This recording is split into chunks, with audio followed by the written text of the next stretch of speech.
First of all, let me try and put it this way. When we are justified with the righteousness of Jesus Christ. And I sometimes say what that means, if you can begin to take it in, is that when you stand before God, you are able to say, I am as righteous before you as your Son, Jesus Christ. Now that can sound very arrogant, but if you then say, well, how is that? The answer is because the only righteousness with which I'm justified is Jesus Christ's righteousness. So there's an absoluteness about the perfection of that righteousness. There is an absoluteness about its completeness and finality. So we are all equally justified. The New Testament also teaches that God assesses us as we actually are. And so, for example, Paul says in 2 Corinthians 5, we must all appear before the judgment seat of Christ to receive what is due to us for what we have done in the body. And a number of New Testament passages that indicate, yes, there will be an assessment of our lives. Paul, for example, looks forward to receiving the crown of righteousness. So he knows he is justified, but he's looking forward to receiving the crown of righteousness. And I think one might say that every believer may look forward to the crown of righteousness, but each crown may be differently shaped.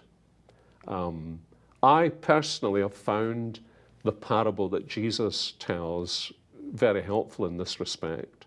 So here are these servants, and the master gives them a certain sum of money, and they all do different things with them. And when they come to give account to the master, there is a relationship between the master's assessment of their lives and the service they rendered him. But say you've been given 5 minas and you made 5 more,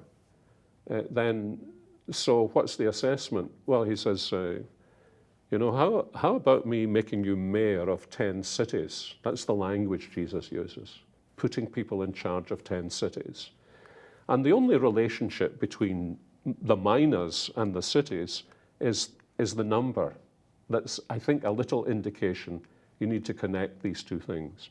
But what really strikes me is that the result of the assessment is out of all proportion to any service the individual renders.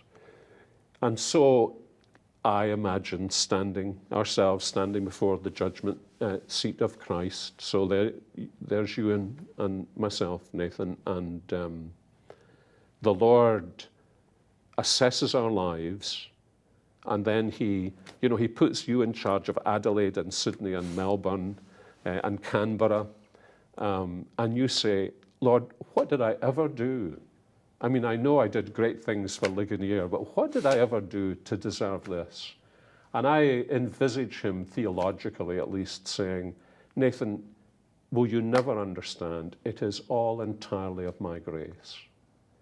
So I would say, especially to a Christian who, we can be very nervous and fearful about that final assessment, that we should always remember that just as our justification is by grace, that assessment will also be by grace. And if there's any moment of embarrassment I envisage, I think I might be inclined to say, Lord, if I'd really understood this, I would have wanted to serve you even better. So it's grace from beginning to end. But like the question about why then do we pray, remember what Paul says, I worked harder than everyone else, but it was the grace of God working in me. So we never escape his graciousness in the way in which we fulfill our responsibilities.